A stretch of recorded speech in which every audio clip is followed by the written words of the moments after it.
कहा है कि लोक लाज ना कीजिए, निर्भय हो रहिए, जो मन चाहे राम को तो दासा तन धरिए। लोक लाज मर्याद जगत की, तिणके ज्यों तोड़ बगावे, जब कोई राम भगत गति पावे। भाई और बहनों, एक सत्संग में परमात्मा ने बताया कि हम जो लोक लाज करते हैं अपने रिश्तेदारों की या अपने किसी परिवार वाले की या समाज वालों की, तो परमेश्वर जी ने कहा कि लोक लाज करना भी मर्यादा खंडित होने के अंतर्गत ही आता है। जैसे आपके घर पर आपका कोई धनवान रिश्तेदार आ गया, आके वो बीड़ी पीने लग जाता है या वो कुछ पान मसाला वगैरह खाता है, और बहुत सारे भगत भाई बहन उसको मना नहीं कर पाते शर्म के कारण कि क्या कहेगा, मेरे से बड़ा है, पैसे में बड़ा है, रिश्तेदार है। तो परमेश्वर जी ने कहा कि भक्ति मार्ग में यदि आप इस प्रकार की लोक लाज करते हो तो ये भी आपकी मर्यादा टूटने के अंतर्गत ही आता है। फिर परमेश्वर ने बताया कि ऐसे समय में हमारों को बच्चों के जैसा हो जाना चाहिए, क्योंकि जो बच्चा उपदेशी होता है वो लोक लाज नहीं करता, वो तुरंत मना कर देगा कि मामा जी, फूफा जी, यहाँ बीड़ी नहीं पीना, यहाँ पे ये पान मसाला नहीं खाना, हम गुरुजी के भगत हैं, हमारा घर हमारा आश्रम है, आपको खाना तो कहीं बाहर जाओ, या नहीं खाने देंगे आपको। तो परमेश्वर जी ने कहा कि ऐसे समय में हमने लोक लाज नहीं करनी चाहिए। तो अब ऐसा निर्मल ज्ञान पूरे विश्व में फैलेगा। ठीक है, कोई 2-4-10%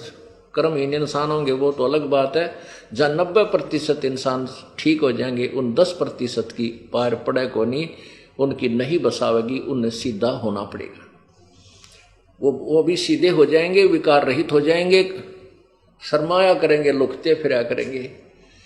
अब विचार करना, हमारे जो भक्त हैं, हमारे भक्तों के भगत तो थोड़े बहुत शर्मा जाते हैं रिश्तेदार ने नो के हमारे घर में बीड़ी ना पिए, हालांकि वो ना ऐसा शर्माना लोक लाज करना नाम खंड करता है, लेकिन बालक तुरंत कह देते हैं कि हमारे घर में बीड़ी नहीं पियोगे आप। तो फिर वो जो बीड़ी शराब पीने वाले हमारे भक्तों के घर में आ भी जाते हैं तो कहीं छुप के गली में बाहर बैठ के जो करकाओं के देखो बालक तना देख ले इनका, आके फिर टोक दे तू बीड़ी पियो है, तो ऐसे डरा करेंगे फिर ये पाप करते हुए, और धीरे धीरे फिर ये बुराई छूट जाएगी, एक दूसरे को देखकर छोड़ेंगे। अब हमने ऐसे बुराई प्रारंभ की है, एक बीड़ी पीने लग गया, दूसरा दिखाइए, एक बार तो उसको बहुत बुरी तरह खांसी उठे, आँखें में पानी आवे, फिर जो मास्टर है ना पीने वाला, कहा कोई बात ना, मेरा भी नहीं हुआ था, एक बार पी ले, उसने प्या के छोड़े और ट्रेंड कर देता है। ऐसे ही जब हम बुराई से दूर हो जाएंगे, हमारे संग में, हमारे बच्चों के संग में जो व्यक्ति आओगा उसको भी नहीं कहेंगे भाई यहाँ बीड़ी मत पिए, मेरा धुआं चढ़ता है, मुझे नुकसान होता है, हमारे घर में हानि हो जाती है, तो फिर वो अब शर्मा कर छोड़ देंगे बुराइयों। एक भगत कह रहा था जी, हमारे सारे घर में जो ना मांस खाते थे, हम भी खाते थे, अब ज्ञान हुआ तो मैंने मेरी माँ ने, बहन भाई उन सब ने नाम ले लिया, मेरा पिताजी ना मान दे, तो हमने बनाना ही बंद कर दिया। तो वो ढीठ है, बाहर तिल्ला होगा होटल पर बनाया, और वहाँ जो खाने लगेगा ना, जब वो छोटा सा लड़का है मेरा, वो जाके दादा आज तू ये मुर्गे का मांस खाता है, एक दिन मुर्गा तो तू मुर्गा बनेगा, ये मनुष्य बनेगा, तुझे खाएगा। तो 1-2 बार तो उसने धमकाया, फिर वो जब भी खाता दिखा, जब पहुंचा तो बुढ़ा फिर छुप के बाथरूम में बैठ के खाने लग गया, कुआड़ा मूंद के, अरे छोड़ता नहीं।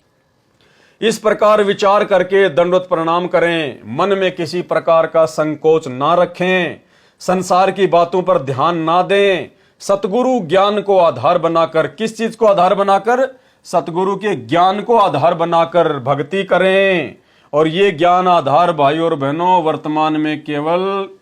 सत्सेवकों के पास में है। अभी जो 46 नंबर का सत्संग आया है, 45 या 46 नंबर का, उसमें गुरुदेव भगवान ने एक जगह जिक्र भी किया है कि वर्तमान में ज्ञान आधार तो आगे गुरुजी कहना चाह रहे थे कि केवल सत्सेवकों के पास में है, साध संगति में है, लेकिन आके गुरुजी चुप हो गए, क्योंकि मालिक अंतर्यामी थे, उनको पता था कि अगर मैंने साध संगति या सत्सेवकों का नाम ले दिया तो ये काल एजेंट सतलोक आश्रम मैनेजमेंट हरियाणा वाले नाराज हो जाएंगे। लेकिन आप जब इस लाइन को सुनेंगे जिसमें परमात्मा ज्ञान आधार का जिक्र कर रहे हैं, उसमें परमेश्वर जब ये कहते हैं कि वर्तमान में ज्ञान आधार तो, लेकिन उसके बाद परमात्मा बात को घुमा देते हैं और जुलाहों के ऊपर ले जाते हैं। तो आप जी जब ये लाइन सुनेंगे तो आपको अच्छे से महसूस हो जाएगा कि परमात्मा यहां पर सत्सयुगों का नाम लेने वाले थे, लेकिन मालिक ने जानबूझकर फिर उस बात को घुमा दिया ताकि मैनेजमेंट वाले नाराज ना हो जाएं। और हम सत्सेवक तो अपने परमात्मा के संकेत को समझ ही गए कि यहां परमात्मा हम सत्सेवकों के लिए ही कहने वाले थे। शील संतोष विवेक विचारो